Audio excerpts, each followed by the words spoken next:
Are targets deepening the homelessness crisis? Also, the Opportunities Party top. Centrist? Really? Sure? Maybe? Do you know? Finally, will you be drinking water from the gutter because of data centres? That's right, you're with Maxim Institute's Select Committee, the politics podcast, so that you can appear brainier and more connected. And speaking of brainy and very connected, Becky Thomas, welcome. Thank you. I've never been referred to as brainy and connected. Thank you. Happens all the time, obviously, to Thomas. Let's rip into it. Look, the targets that MSD set for social housing recommendations, etc., homelessness issue. Becky, I think when this first came up, it seemed like the M for MSD meant mean. How's the story playing out?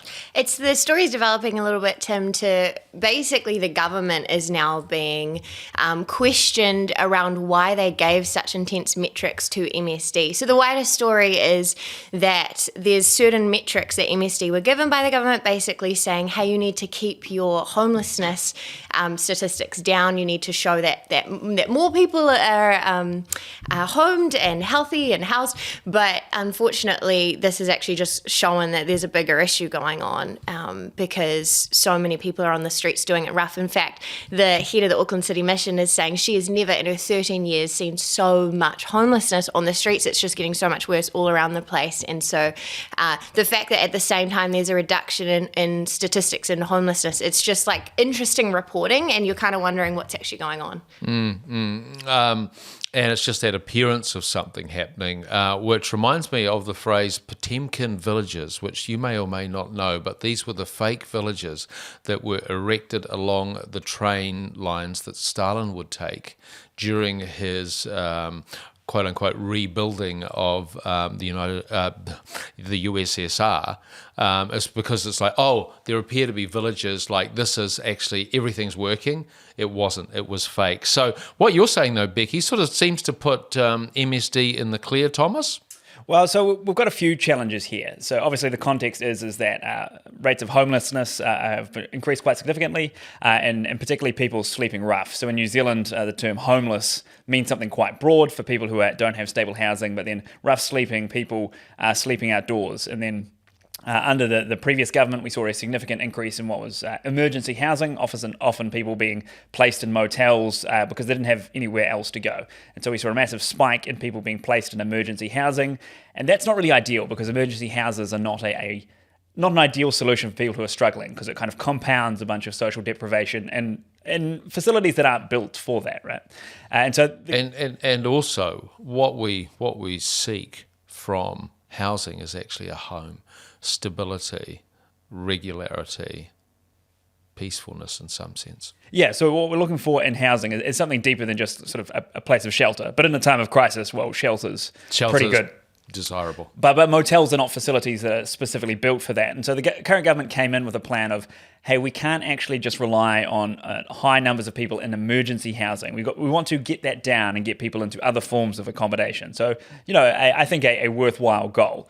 But what some of this reporting is arguing is that in pursuing that goal, they've actually denied people access to emergency housing, which, while not perfect, would be better than sleeping rough on the street. And so I'm reminded of, I guess, the old adage, it's known as Goodhart's law, that any indicator, when it becomes a target, ceases to be useful. So large numbers of people in emergency housing is an indicator something is badly wrong, but reducing that number, making it a target, doesn't actually help you solve the fundamental problem. It reflects the problem, it is not the problem itself. So the argument is MSD have, in pursuing their targets, denied people access to the process by which they might be allocated emergency housing.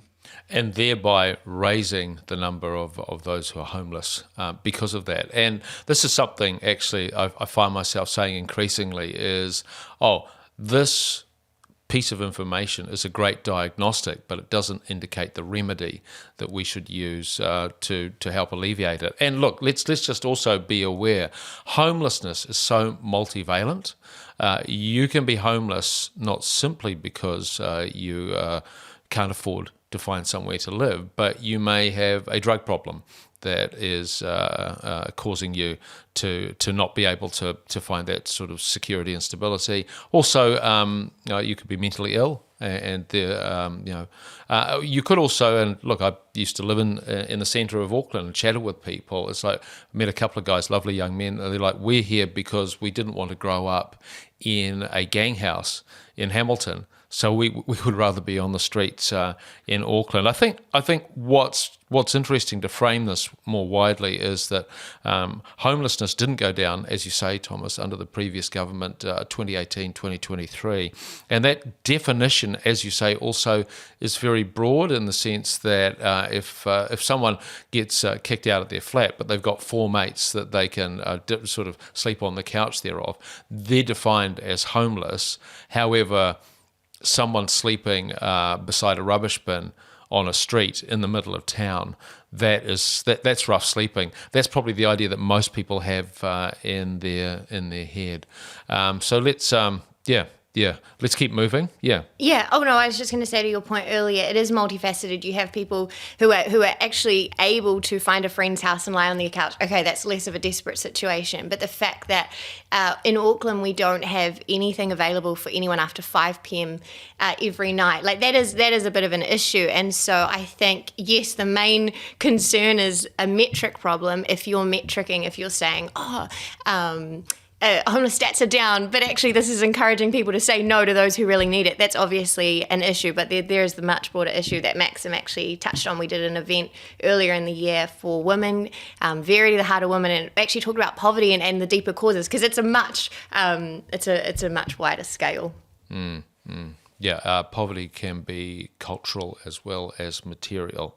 And speaking of culture, let's go to political culture. The Opportunities Party. Just listen to these numbers, guys.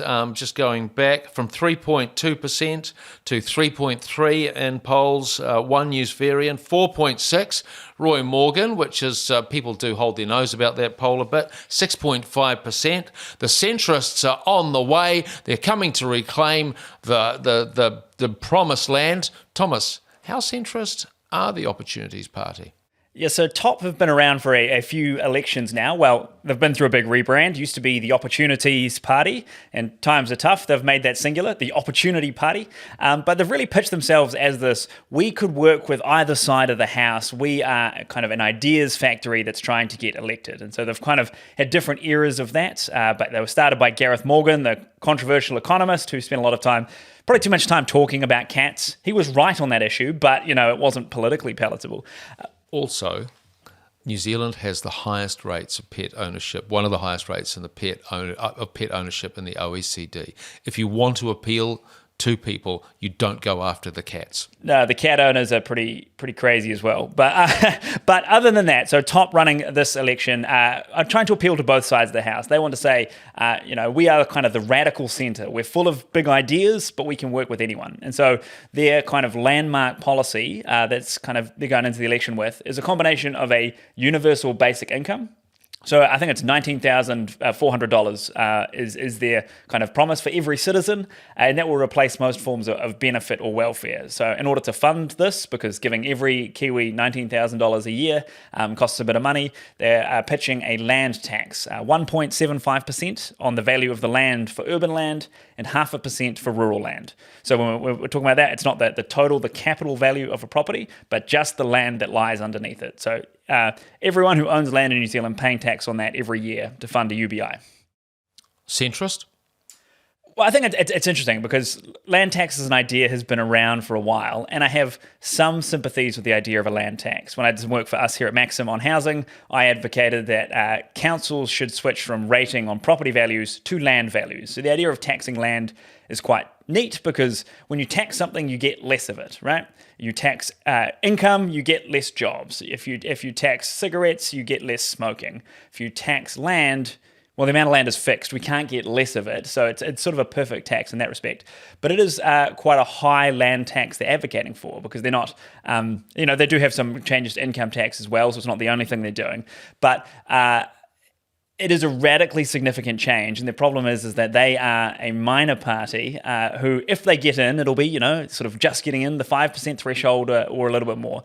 advocating for full structural reform of the tax system is not something that anyone's going to want to play with them. Okay, and also blue-green, they're presenting themselves as a sort of Kiwi teals. What are you seeing, Becky?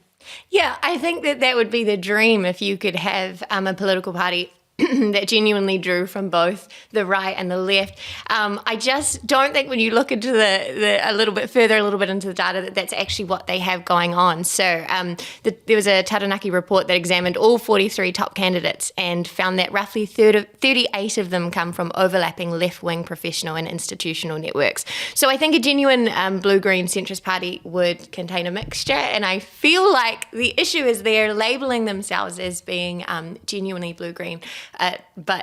Or left, right, but I'm not sure that's actually what's going on. Yeah, some people would say follow the money. Others would say follow the people, and I mean, just to kind of draw out on those people there, their party manager, Ian Lees-Galloway, was a former Labour MP. And then, most recently, one of their candidates announced for Southland was formerly being vetted to be a Green Party MP. So they're clearly drawing people from the left, and that's fine. But like as you say, are there people we can point to that you'd say they're from kind of right-leaning institutions, but, say from the liberal wing of the National Party, are they anyone coming from that universe that's also being drawn into top? And we're not seeing that. And at some level, personnel is policy. And so if they're not drawing anyone who is plausibly described as right, they're not really sitting in the centre. And the government parties have come out pretty strongly against them. Luxon was coming out the other day saying the universal basic income is wanting to make every New Zealander a beneficiary. So he's come out really strong saying they're a left-wing party and we don't want to play with them. So top do have a branding issue with the centrist kind of argument they're trying to make. I wonder too, they are seen as bright and shiny, and yet that could be an impediment because minor parties who don't have sort of a haggard veteran from Parliament, i.e. an MP, typically don't get into Parliament. So that historically that hasn't happened. It's usually minor parties are reconfigurations of people who've already been there standing. And it's like I think I sort of know that face. There's a reliability in the brand. So being new is a good thing when you've got some good poll numbers and you need a bit of media attention, but does it actually galvanise voters? We shall see. And it's also interesting, right? Like Top are kind of new in that they're fresh face, new leader, a new brand, but they've been around for a decade as the next big thing. And it's some level that you got to actually make the case that like this has to be the last hurrah, right? Like if Top make it in, good on them. They're a real party. If they don't make it in, I think 12 years is enough time to try and be a political movement. And if you don't get it in, try a new thing. And if they do get in, hang on to your feral cats. Anyway, let's keep moving. Then this is what you've been waiting for. Will I be drinking out of the gutter because of data centres? Thomas, tell us more. So this comes out of some work I did with Maxim last year. A colleague, Paul Henderson, and I were doing some work on data centres in New Zealand because we were interested in them as an industry. In the age of AI, data centres are the big warehouses full of computers that, are the kind of physical infrastructure for artificial intelligence. But Thomas, will I be drinking out of the gutter because the data centre will be sucking up all my water like the UN says it will? So yeah, I did a report on this stuff last year, and so I was kind of familiar with it. And then I read the headline the other week. A new report from the UN says that by 2030, data centres will be using the same amount of water as 1.3 billion people in sub-Saharan Africa. Scary.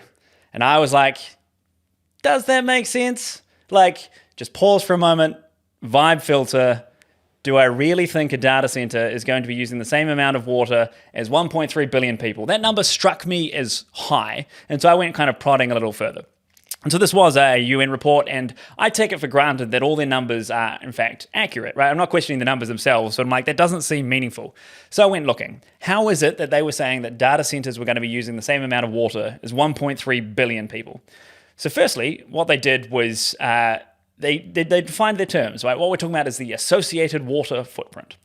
All the kind of water that's used in running of a data center. Now, you use a little bit to cool it, you run it through the system, and you either evaporate it off or you circulate around. But that's not really most of what they were talking about. Most of what they were talking about is that data centers in parts of the world, like New Zealand or like Scandinavia, are powered by electricity made through hydro dams. And so when water runs through a hydro dam, they were counting that as water used by a data center. But wait, I can actually drink the water after it's run through the hydro dam. Well, that's the thing, is that water is not destroyed by this process. It's not even consumed or evaporated when it's a hydro dam. It just runs through. So that's kind of the first problem, right? Like, it's a non-consumptive use of water. The second problem is it's double counting, because the report was saying, oh no, we're using all of this electricity and we're using all this water to power the data center. But if we pause for a moment and think, if the data center disappeared, we either get back the electricity or the water, not both, because the water produced the electricity. So you can't complain about the electricity and the water. They are the same thing. So firstly, the water was not consumed. Secondly, they were double counting it. And the third, and this is really the crucial point, water is not fungible. An extra litre of water in a reservoir in Scandinavia does exactly nothing to help people in sub-Saharan Africa. It's not a standard unit of measurement to say, like, how many sub-Saharan Africans could this water be used to give them to drink, right? So it was designed to kind of provoke outrage. And then the final question is, well, how much water is it really? Because humans don't drink very much water at all. Even indoor plumbing doesn't use that much water. So basically, America has more data centers than anywhere else on Earth. They're building them out at a radical rate, and they're on track to use approximately twice as much water as almond growing in California. Like, almonds use a lot of water too, right? But it's this intensive agricultural or industrial use that uses a lot. People in sub-Saharan Africa don't. And so,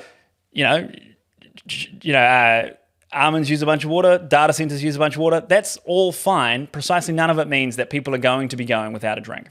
Actually, the fundamental question is, how many fewer almonds will I now be allowed to consume because of the damn data centers? I think that's the key, is that you can either be an almond person or an AI person, and we all just have to choose. Interesting, though, what Thomas is talking about is the framing to get attention, Becky, and boy, did it get attention in the media. Yeah, exactly. And I think it's not just, journalists being time poor and wanting to get headlines. I think it's the average Joe reading something and not having the time to dig deep into what it all means and going, oh my gosh, well, this sounds terrible. And it reminds me of the concept in journalism of narrative story, where if you've already decided your thought or belief around something, e.g. AI or data centers, you just tag every story into that same kind of framework. So AI, bad. Okay, I'll write it like this. This, bad. Okay, negative. Right, we're going to just frame it like that. You've sort of just already decided a framing, and it makes writing articles much quicker. Unfortunately, though, it doesn't provide a balanced story for the reader. Okay, a bit of scorn from Becky. I'm going to provide some sympathy for our brothers and sisters in the media, which is that legacy media under pressure, business models under pressure. So you look up around the newsroom and you go, wow, there are fewer of these schmucks than there were 6 months, a year ago. Oh, and by the way, I have to do 12 stories before morning tea. I know what I'll do. I'll just, this is from the UN. Well, they're credible. Everyone likes the UN, right? We sort of rules-based era, blah, blah, blah. Oh my goodness, data centers are bad. Everyone's scared of data centers. Like, AI is going to be eating more jobs in this newsroom. I'm going to put it to air. So I have to do, or put it in the platform. So in the sense that I do sense it's like with the pressure on the business models of legacy media, fewer people are expected to do more with less. So I have some sympathy. Now, sympathy does not hold when it comes to fantasy Beehive. Yeah. Who are the top performing MPs this week? Thomas, can you explain how we pick them and why it's important? Or how we assess them, and why it's important? Yeah, so we've got our patented algorithm developed by comms guy Josiah, and so what we do is we scrape all the politicians' activity that is available online. So that's stuff they do in the House, that's bills that they've passed, that's questions they've asked verbally, it's written questions, so opposition MPs can write questions to ministers where they have to answer, and then it's all the things they do in the media as well. It's the headlines they're in, and it's the bodies of the text to say, is this politician getting media cut through? Are they passing legislation, and are they scrutinising the government? Basically, what is the sum total of their activity so far as we can see? Plus, there's the vibe quotient. Well, yeah. So our voter impression and broad evaluation score, vibes, because not all media is created equal, right? Like, so if we say, yes, they got a lot of media cut through because they had a scandal, it's not the same as getting a lot of cut through because they got a big policy or asked a good question or something. So we have to do a little bit of leveling out to kind of make sure that we assess the quality of the media, not just the amount of it. Good. So, Becky, who's leading your pack and why? Nicole McKee, and I'm very happy now because she's a new leader of the ACT Party, so I'm really excited about that. You were predicting that, right? You were looking at the ACT Party caucus and you were like, they need a new deputy leader. And I knew. It was just, just that gut feeling. Yeah. So the vibes. And by the way, it's a deputy leader, not co-leader. Yeah. My bad. That's the Greens. Don't confuse the Greens with ACT. Thomas, who did you pick? So I picked Deborah Russell. She's Labour's spokesperson for revenue. And I feel like there's been a lot of tax chat around, So we're talking about TOP have their tax reform. Labour and the Greens have been talking a bit about tax. I was like, Deborah Russell talking about tax. She used to be a lecturer in that space, I think. So she's got heft. I was like, is she going to get cut through? That's what I was hoping for. Myself, I picked, I'd say my front runner, Willie Jackson, ex-Talkback show host, just like myself. And I don't always agree with Willie, but he's good at, we were talking about getting attention. He's really, really good at that. And he's been a bit quiet lately. So I was like, okay, you know what? I'm going to bet on the guy, the horse in the outside of the of the lane coming through. Do you reckon we can get Willie Jackson on the podcast? I mean, he's got the chops, right? And, Tim and Willie Jackson, That'd be good. Tim's the Willie Jackson of the office, right? Yes. When I think of our team here, who's the most like Willie Jackson? It's Tim. Get them both on the mic, let them cook. We can just sit back and watch. I have a question. Are you this annoying in person, Thomas, or...? The fact that this is the second time you've said that today. I would like to formally invite Willie Jackson to participate in the select committee. Come join us. We'd love to have you. Okay, so, come on down, Willie. But who won? So give us the numbers, Becky. Well, I got a 6, which I have been looking. No, you just share your score, but I've been looking. Well, I mean, I've been hassling Becky a bit about her performance. A 6 isn't great, but I got a 5. So. Let it be known, everyone. For once, listen. So bragging rights for the whole week. Thank you. Well, I got that's right, why don't you count 'em and weep, 10. I win. But here's the thing, I don't just win, you schmucks lose. So, yeah, I know how it works. I had also picked Shane Jones and Hannah Rafiti Maipi Clark. She got some points there, presumably for media headlines. We need to do a sort of dock some points for Vibe score. She's had a week where she's been criticised for perhaps overstating different bits of work that she's been involved in. So I reckon we ducked him down to a 9. Still wins, so not taking the crown, but I don't think he deserves double digits. I love that we can just change his score. I'm saying as the referee. You're now the referee too. I'm now the referee. Okay. Comms guy Josiah, wait in. Is that a good vibes? I'm getting a thumbs up from the self-appointed. I'm getting a thumbs up from the comms booth, and so Tim's on a 9, not a 10. Okay, I have to bring this to a close. I'm giving a thumbs down to that, and I run this joint, so you guys are both in trouble. But there'll be more of this. Agrees is sort of somewhat frivolous, but also some serious reckons and some serious information. There'll be more from the Select Committee. See you next week.